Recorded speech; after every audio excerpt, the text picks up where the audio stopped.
RMBI gene.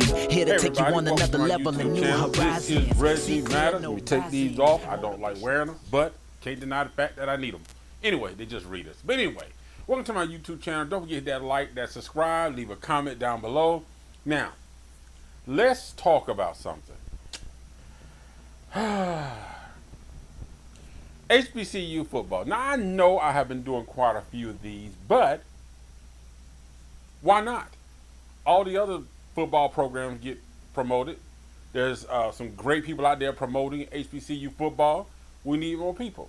Now, here's the thing. Southern University's head coach recently left Southern University and became the head coach at Norfolk State. Alabama A&M's head coach recently made some comments, about Deion Sanders. Was it Alabama State? I think it was Alabama A&M. But anyway, there are a lot of comments being made, especially since Deion Sanders came to the HBCU as a head coach for Jackson State University. Now, what I want to talk about real quick, and this is not going to be long, a lot of people are throwing shade at Deion Sanders. Now, what I'm about to say is no disrespect to no other HBCU coach. We've had legendary coaches like Eddie Robinson, who coached Grambling University. And the thing about it is this. Jackson State University went on and hired Deion Sanders as the head coach. Tennessee State University has now hired Eddie George as the head coach of their football program. Here's the thing.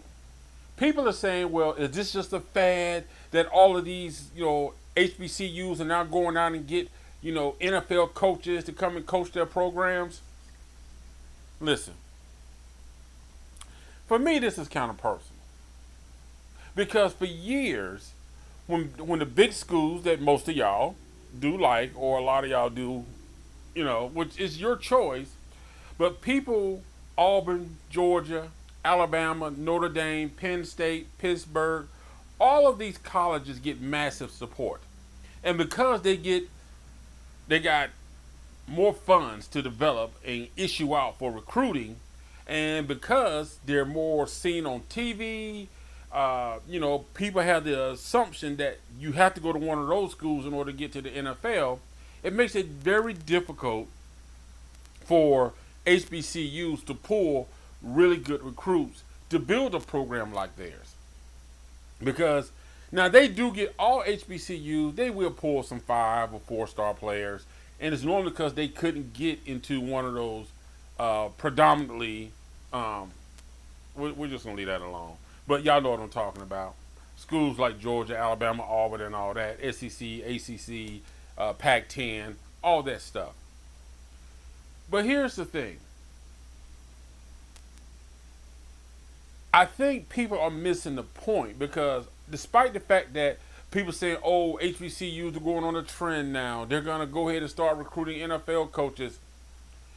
And like I said, I'm going to say this, but I'm not saying this as a dish or dismissive of regarding any of the previous HBCU coaches. But I think HBCUs are now saying that we no longer want to be the high school football or college football. And by any means, they are not that. But that is how they're perceived. Schools like, like I just mentioned, from the SEC, ACC, Pac-10, and all of them, Oregon, all of them, the only reason they play the only reason they play the HBCU schools is because they consider them pickup games. They really do. They don't take the game seriously. It's more like a pickup. Excuse me. It's more like a pickup game. Like, this is a game we want to play in the beginning of the season because we want to give our guys a little warm up. It's like a practice game to them. And that's how they see it. It's a practice game. But the benefit is if we get the HBCU football team to come, our players get to practice, our fans get to see a HBCU band play, and it's a win-win for us. So yes, we'll shell out a couple dollars to get them to come play in our stadium. No HBCU stadium looks like these major college stadiums. And HBCUs are major colleges. Their primary focus has always been academics because that was the goal. academics for young black Americans because we could not get into the other schools. But the thing about it is, I think HBCUs now are saying we want to elevate our gameplay.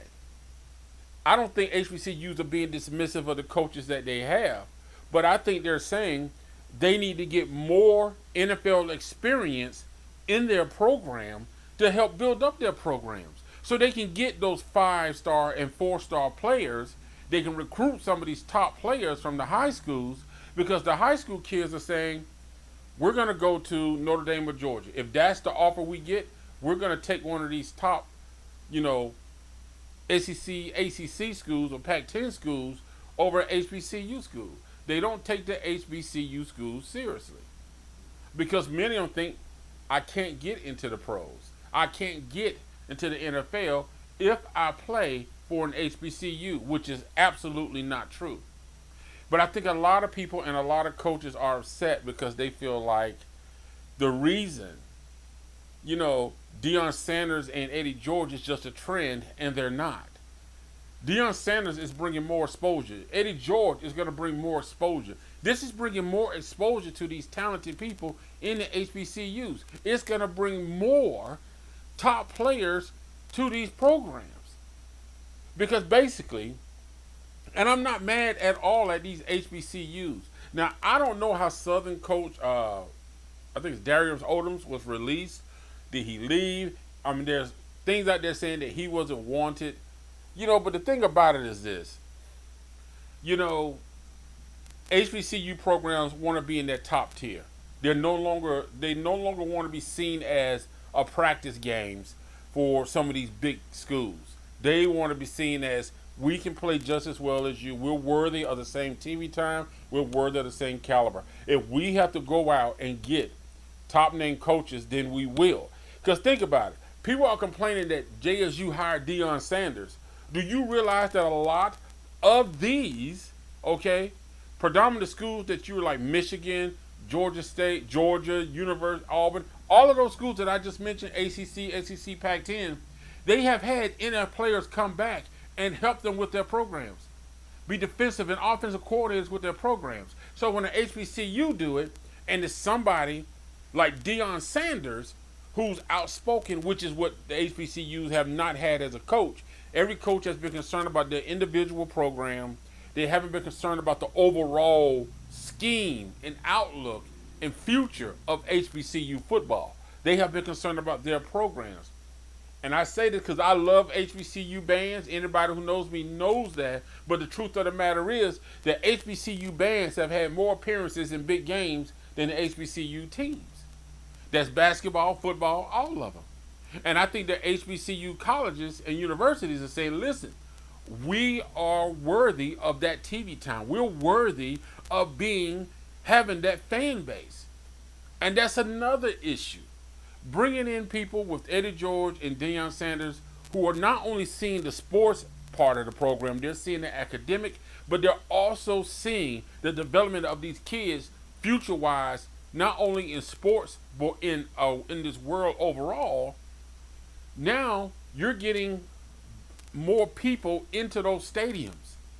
HBCU football normally pulls people at games that are classics, or if they're playing the championship game. But throughout the year, they're not pulling the fan numbers that those other schools are pulling.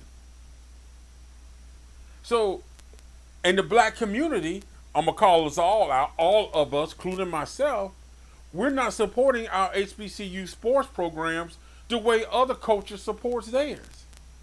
We're not in the stands. Half of you probably haven't even thought about an HBCU game until you saw this video.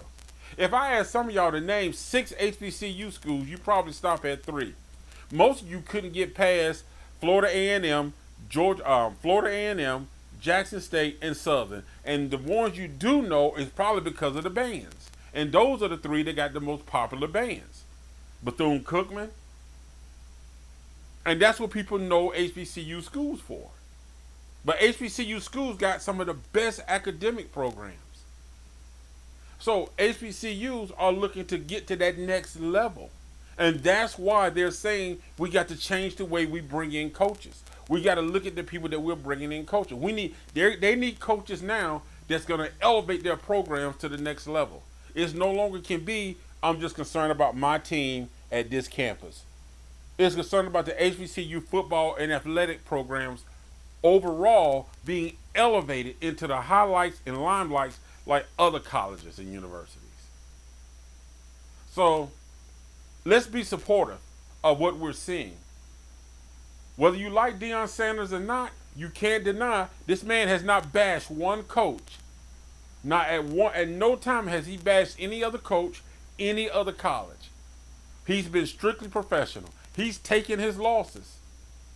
He said he blamed it on the coaches. He's blamed it on the players. So as this program right now changing, we're looking to see that HBCUs do get people that's concerned about the overall scheme of HBCU football and HBCU sports overall making the grand and big stage. The HBCU basketball playoffs being played on TV. The HBCU football playoffs being played on TV. And not just on ESPN U-A13 that, may or may not be on. The visuals of it is, I'm talking about good quality programming and bringing it to the attention so people know that HBCU football is for real. All right? So thank you for tuning in. Just wanted to share my thoughts on that. But anyway, y'all have a good one. Leave a like, subscribe, and comment. And don't forget, a new episode of the Simply Straight Talk Show is now available. And you can check it out on Apple, Spotify, iHeartRadio, Radio One, YouTube, any other thing. Check it out, man. Full of twists and turns. Let's go. Yeah, a speaker and a writer, a vessel for a message. Let him revitalize you. It's time to tune in. This here's so fire. Empower your voice to inspire. Yeah, RMBI Gene.